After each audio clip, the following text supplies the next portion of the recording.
Ayan, mega love shout out. Isang magandang gabi sa ating lahat.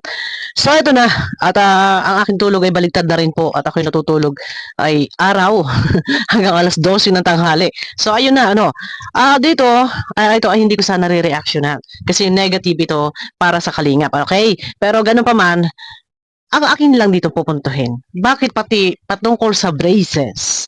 Bagko sana yung yung issue niyan na sinasabi mo dito sa iyong live ay mag-iingat ka sa mga tao nagpaparatanong-tanong kung sino man ang mga nagtatanong dahil ikaw ay nagagamit lamang ng iba na hindi mo masasabing iyan ay talagang sulit sa iyo. Na nandiyan yung iba ha, hindi ko nila lahat. May ibang nagmamalasakit sa inyo. Pero may iba na ginagamit ka lang sa sariling laban nila. Ginagamit ka na kumukuha sila ng idea ng anumang pwede nilang ipambato sa kalingap. Pag may nagtatanong dapat nagiging maingat ka. Ito maganda pa yung aking reaction ito ha. Magiging maingat ka. Pwede mo sagutin sa tamang tao. Hindi sa kung sino-sino. Lalo ba't ang iyong binibigay na kasagutan ay napapanood ng libo-libo. Nandiyan din ang mga reaktor na nanonood sa'yo, normal, natural, magsasalita ang mga reaktor. So may gagamitin akong video clip, alalay lang po ang aking pag-play, okay? Kasi dapat magiging maingat ka ha. Kasi ikaw din ang marireactionan. Pati daw yung sa brace mo daw, yung prinsipe daw, nagbabayad ng tuwing mag-a-adjust. Ay, eto ha, pati daw yung sa braces ha. Mabilis siya magsalita. Pero okay, ano daw? Sabi niya ay yun lang. yun lang. Narinig nyo, naintindihan nyo, pati daw yung sa braces na nagbabayad ay si Kalinga Prab. Sabi niya ay yun lang, okay? Yung tungkol po dun sa brace, ano po yun? Yung tungkol po doon sa brace, ano po iyon? Wait lang guys, para ako nababahing. Alam mo sa totoo lang, kung may nag-comment at tinatanong ang tungkol sa braces, kilala mo ba yung tao nagtatanong sa'yo? Para sagutin mo ng, okay, tama naman na sagutin mo kung ano yung alam mong sagot. Pero naisip mo sana, ito ba ay makakabuti para doon sa taong nakatulong sa iyo, sa taong nagbago ng buhay mo? Na alam mo naman, na meron nagtatanong dyan sa iyo, isang halimbawa si Kapeso, Pag nakakuha ng sagot mula sa iyo, anong ginagawa? Agad topic, ayun nga kay Sir TVPH. Agad ay inilalive. At agad yan ay sinasampal sa kalingap. Pero dapat naisip mo yan na yung tao na binigkas mo dito na Kuya Rab, naisip mo sana na yung taong yan, sabihin na natin ha, magpakasama-sama, pero sila ang nagbago ng buhay mo. Sa aminin man natin at hindi, na kung ano man meron ka na tinatamasa sa ngayon, iyan ay kundi dahil sa kalingap. Hindi po nanunumbat ang kalingap. Pero sabi ko nga, pwede kayong magbigay ng iyong pahayag, paglilinaw sa tamang tao. Hindi sa kung sino-sino lang na gumagamit diyan ng mga fake account dahil yung isang reaktor na may laban sa kalingap napuna na ni Sir TVPH. Okay? So maaaring gumamit siya ng ibang account para makapagtanong or makakuha ng iba pang ng kung ano pang mga idea panampal sa kalingap, okay? Pati daw yung sa brace mo daw, yung prinsipe daw, nagbabayad ng tuwing mag-a-adjust. Ay, yun lang. Pati daw, yung sa braces mo, ang prinsipe daw ang nagbabayad ng 20K para sa pag-a-adjust ng braces mo. So, ibig sabihin, may nabanggit na prinsipe. Sino ba ang tumatawag na prinsipe? Sabi ko nga sa inyo, kapag may nagtatanong, eto dapat maingat ka dahil sabi nga ni Sir TVPH, nagagamit ka lang ng iba na mayroong personal na laban. Okay? Ha? Yung tungkol po dun sa brace. Yung tungkol po doon sa brace, okay? Ano po yun? Okay, ano po yun? Bale, akala ko din po kasi nun. Bale, ang akala ko din po kasi noon, wait lang, nililinaw ko lang. Wala na po akong babayaran sa... Ang akala ko po kasi noon wala na akong babayaran. Sa? Yung, kasi di ba po yung sa vlog po, sabi po dun nung... Kasi sa vlog po, sabi po doon nung... Ano, nung doktor po. Nung doktor po. So ito na, ikinikwento na niya, isinasalaysay na niya. Sabi ko sa inyo, yung mga nagko-comment diyan, ginagamit lang kayo para makakuha ng kanyang impormasyon. Pero yung tao na ikinikwento mo dito, walang iba kundi si Kalinga Prab. Sabi ko nga, magpakasama-sama, kahit sino pa. Pero, iyan ang nagbago sa inyong buhay.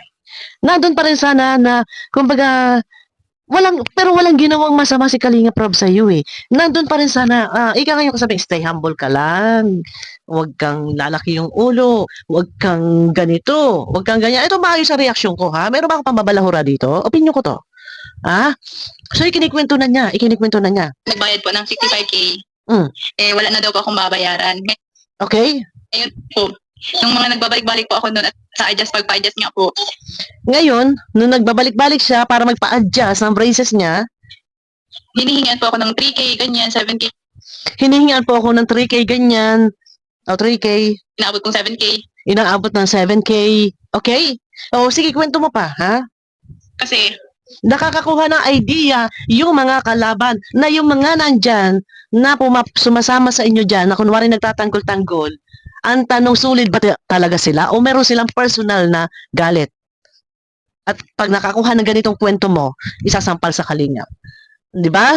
Pero yung tao na si Kalingap Rab dito, siya yung nagbago na kung anong meron ka sa ngayon. Ha? Kahit pa paano, wag mo namang hindi ko sinabing dinadown mo. Ikaw ay nagkikwento based sa nalalaman mo, based sa nangyari sa pagpapa-adjust mo ng ngipin na sinisingilan ka. 'Di ba? Kahit pa paano, ha? Ano kahit pa paano? Ayan, ang nagbago ng buhay kung anong meron ka tinatamasa sa ngayon. Kundi dahil kay Kalinga Prab na kung hindi ka na i-vlog ni Kalinga Prab, wala kang mga sponsor, wala kang braces, wala kang ano pa man. Hindi kailangan na ikwento dito na alam mo na meron siyang mga kalaban na maaari yan ipambuta sa kanya. Ano bang mortal na kasalanan ng isang Kalingap Rab para ikwento mo pa yung ganito na ito ay makakasira sa kanya na maaaring gamitin ng kalaban, panampal sa kanya, ito mga ganitong kwento mo. Okay. ay hindi ko pa po alam noon kung bakit po hinihingian pa ako, hindi ko pa po siya tinatanong noon. Medyo mali-mali ang kanyang kwento. Hindi ko kasi guys may play ng diretso. No? Nag-iingat po tayo. O, hindi raw niya alam. Hindi raw niya alam. Ito nga, minsan nga hindi niya alam eh. Okay? Doon ko po na-realize yung sabi po noon na, Yung ko po na-realize yung sabi po noon na ano na, yung sa 65K nga po na sa 65K nga po na hindi na daw po baga ako sisingilin. hindi na daw po ako baga sisingilin or magda-down. Okay? Naisip ko po yun.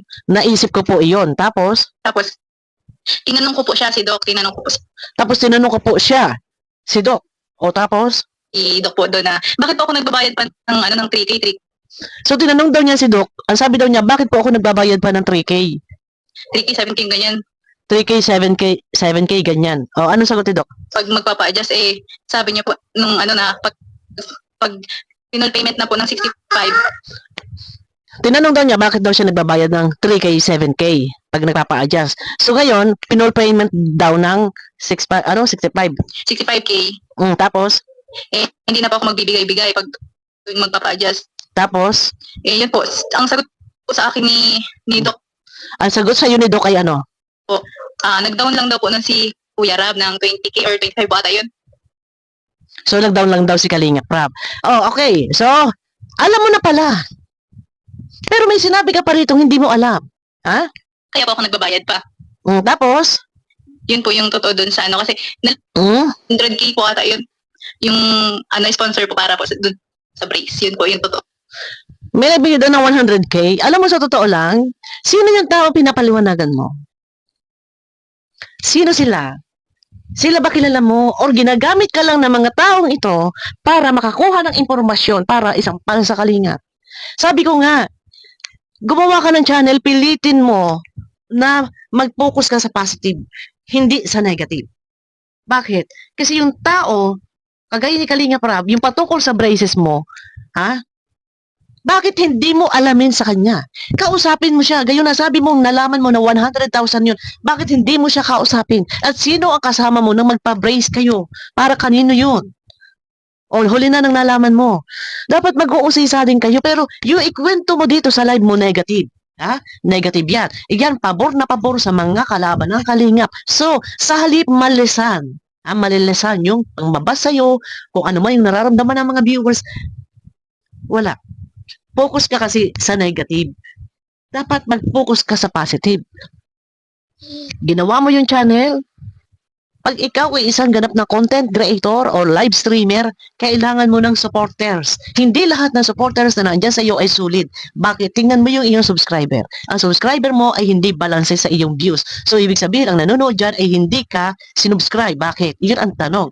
So, bilang live streamer, ano man ang content mo, target content mo, nag-upload ka man or nagla-live, kailangan mo makuha ang simpatya ng mga viewers. Gumawa tayo ng isang topic na ito ay kapupurihan tayo, hindi negative na maaaring ikasama ng loob ng ilang individual or mga viewers or kung sino pa man. Yung mga ganitong bagay, ipaliwanag mo, ikwento mo sa tamang tao, hindi sa social media. Dahil unang-una, may mga supporters sa Kalingap na nanonood sa iyo. Anong mararamdaman nila? Sa halip makuha mo yung simpatya nila, sana, di ba? Pero hindi, kasi negative yung topic mo. Bakit hindi mo na lang inusisa yan? Inalam mo kung anong totoo, bakit nagkaganon. Iyon lang yun, napakasimple nun. Ito, magandang reaksyon ko sa iyo. Pilitin natin makagawa ng isang oras na tayo magtatapik, magsha-shoutout, na tayo ay wala nang masasagasaan. Dahil unang-una, hindi ka defender, reactor, or ano paman. Di ba? Ano ba target content mo? So, yun lang ang masasabi ko. Magpaliwanag ka sa tamang tao. Usasain mo, or habulin ninyo. Pero yung magpahayag ka, magkwento ka, bigyan mo ng paglilinaw sa mga tao, kung sino pa man, ay mali. Magagamit ka lang sa laban nila, sa Kalingap, panampal sa Kalingap. So, ano mangyayari? Ang mga reaktor, mag-reaction, mahagip at mahagip ka. Dahil sa iyo nagmumula ang mga topic na ganito. Ito yung mga pinaguhugutan ng topic ng mga reaktor. Di ba? So, ngayon, kagaya niyan, tama ba? O, ngayon, ano mangyayari ngayon? Ha? Pabor ba to? Sa taong nakatulong sa iyo. Magpaliwanag kayo sa tamang tao, hindi sa publiko na libo-libo yung nanonood sa iyo. Di ba? So, ayun na guys. Abangan nyo ako sa aking next video. Short video lang to. Lesson learned na yan. Dapat, pinasok mo ang mundo ng social media, dapat focus ka sa positive, hindi sa negative. Okay? Malinaw. Ano, pilitin natin na makagawa ng mga topic na hindi makakasakit sa damdamin ng iba. 'Di ba? Kasi diyan nagmumula lahat ang tinatapik na reactor sa inyo, kay Iking, 'di ba? So paano ngayon 'yan? Ayun na guys, abangan niyo ako sa aking next video po. Mega love shout out. Okay, bye-bye po.